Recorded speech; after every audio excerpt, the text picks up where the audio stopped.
Hello student, this topic is about the patterns of biodiversity and how the biodiversity ranges from the equator to the poles and from the different parts of the world. So biodiversity basically it boosts the ecosystem productivity where each species, no matter how small, all have an important role to play. So a large number of plant species means a greater variety of crop.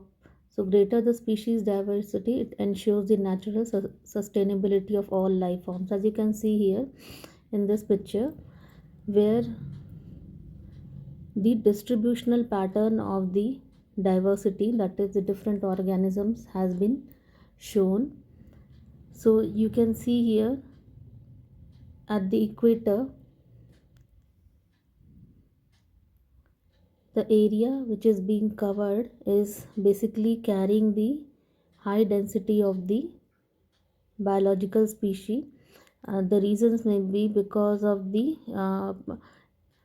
adequate amount of sunlight which is being available here, and also the rate of or the amount of photosynthesis which is making the availability of the food for the different organisms. So here in this region we can have the different biological species which support each other sustainability. And as you can see, as we move from the equator towards the pole, there is a shift in the ecological diversity, that is from high biological diversity to the low diversity. So it happens at both the ends, that is from now while moving from the equator from um, towards the north or towards the southern part of the poles. So you can see the global biodiversity with respect to the vertebrate species richness. As you can see, it is the uh, world chart which shows the distribution of different vertebrates. So here you can see the distribution of the vertebrae, which is basically high at the equatorial range of the earth, and the same earth terrestrial hotspots of biodiversity is being shown here in this world map. You can also visit your atlas where you can preferably see the different distributional pattern of the different plants and animal species with respect to the world or with respect to the India. So let's see what are the different patterns of biodiversity. So in your textbook it is mentioned with respect to the latitudinal gradients. It is basically the equator and the line which moves parallel to the equatorial axis. So the diversity of the plants and animals is not uniform throughout the world but shows a rather uneven distribution. You have already seen this uneven distribution in all the three maps.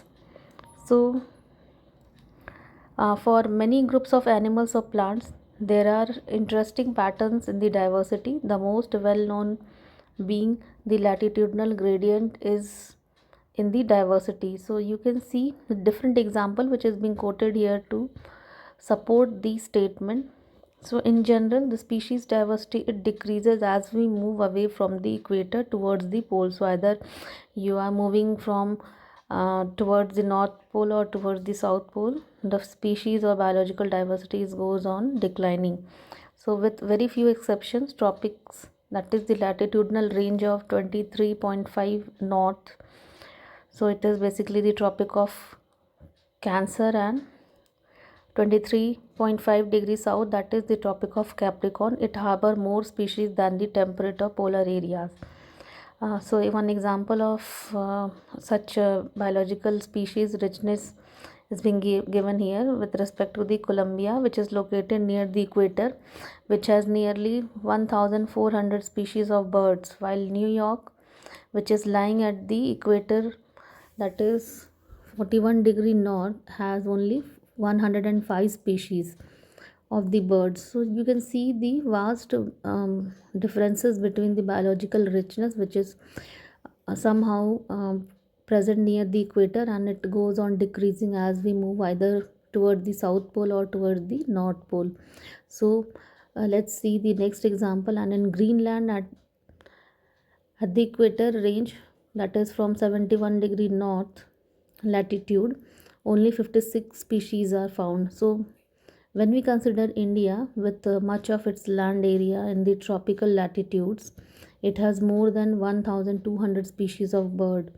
So a forest in a tropical region like Ecuador has up to 10 times as many species of vascular plants as a forest of equal area in the temperate region like the west of the USA. So, the large tropical Amazonian rainforest in Southern America has the greatest biodiversity on Earth, and it is home to more than 40,000 species of plant, 3,000 species of fishes, 1,300 species of birds, 427 mammals, 427 species of amphibians, 378 species of reptilias, and of more than 1,25,000 invertebrates. So see, you can see how rich this tropical Amazonian rainforest is. So scientists they estimated that in these rainforests there might be at least 2 million insect species waiting to be discovered and named. What is so special about the tropics that might account for their greater biological diversity? So it is basically based on the various hypotheses which is being given by the different biologists and scientists. Let's check what are these hypotheses. So ecologists and evolutionary biologists they have proposed various hypotheses. Some important one are, so one of them is the speciation concept. It is generally a function of time. So unlike temperate regions which are subjected to frequent glaciations in the past or ice ages, so the tropical latitudes have remained relatively undisturbed for millions of years, and thus they had a long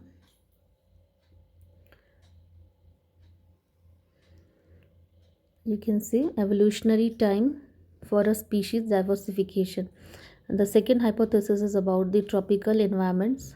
Unlike temperate ones, there are less seasonal, relatively more constant and predictable. So such constant environment promote niche specialization and lead to a greater species diversity. So this is the second hypothesis according to which why the equator or tropical areas they are having more species richness as compared to the temperate or polar areas. Likewise, the third one is there is more solar energy available in the tropics which contribute to the higher productivity. This in turn might contribute indirectly to greater diversity. So these three hypotheses actually they support the biological diversification with respect to the species richness in the which is lying in the tropical areas or at the equatorial areas. So let's see the next concept, that is the species area relationship, which is being proposed by the American scientist and that is the German naturalist, basically the Alexander von Humboldt. So during his pioneering and extensive explorations in the wilderness of the Southern American jungles, he observed that within a region, species richness increased with the increasing explored area, but it is limited up to certain area. So in fact, the relation between the species richness and the area for a wide variety of taxa, that is angiospermic plants or it could be birds, bats, freshwater fishes, turns out to be a rectangular hyperbola, which is shown in the figure 15.2, where species richness is taken along the y-axis and area is taken along the x-axis, and you can see the hyperbola. So on a logrammatic scale, the relationship is a straight line which is described by the equation log s is equal to log c plus z log a, where s is species richness, a is area, z is slope of the line which is regression coefficient, and c is y-intercept. So ecologists have discovered that the value of z lies in the range of 0.1 to 0.2 regardless of the taxonomic group, that is whether they are birds, bat, plants, etc., or the region where there is the plants in Britain or birds in California or mollusk in New York State. The slope of regression line is amazingly similar, so value remains same for all the species. So it was all about the species area relationship. Let's see the another work which is being done by the Tillman, which is best known for his role of resource competition in community structure and on the role of biodiversity in ecosystem functioning.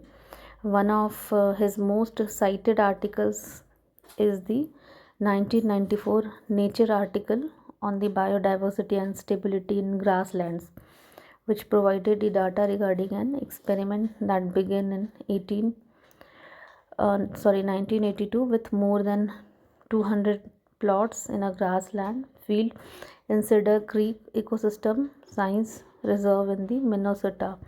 So Tillman, he found that the plots with the more species showed the less year-to-year variation in total biomass. He also showed that in his experiment, increased diversity contributed to higher productivity. So it was all about the hypothesis, which was basically in support of the biological diversity. Let's see the next, that is river popper hypothesis, which was actually studied by the Stanford ecologist, that is Paul Ehrlich. So in an aeroplane, that is if we consider an airplane as an ecosystem, all the parts are joined together using thousands of the rivers, and rivers are basically here to you can say they are taken as a reference with respect to the species which are present in the biodiversity or in the ecological system. So if every passenger is traveling in the airplane, when it starts popping a river to take it to its home, then it can cause species to become extinct. It may not affect the flight safety, proper functioning of the ecosystem in the initial stage, but as more and more rivets are removed, the plane becomes dangerously weak over a period of time. So furthermore, which rivet is removed may also be critical. So loss of rivets on the wings, which may be the key species that drive the major ecosystem function, is obviously a more serious threat to flight safety than loss of the few rivets on the seats or windows inside the plane. So this was all about the uh, biological richness or biodiversity with respect to the different organisms. In another section of our video, we will study about the loss of biodiversity. Thank you.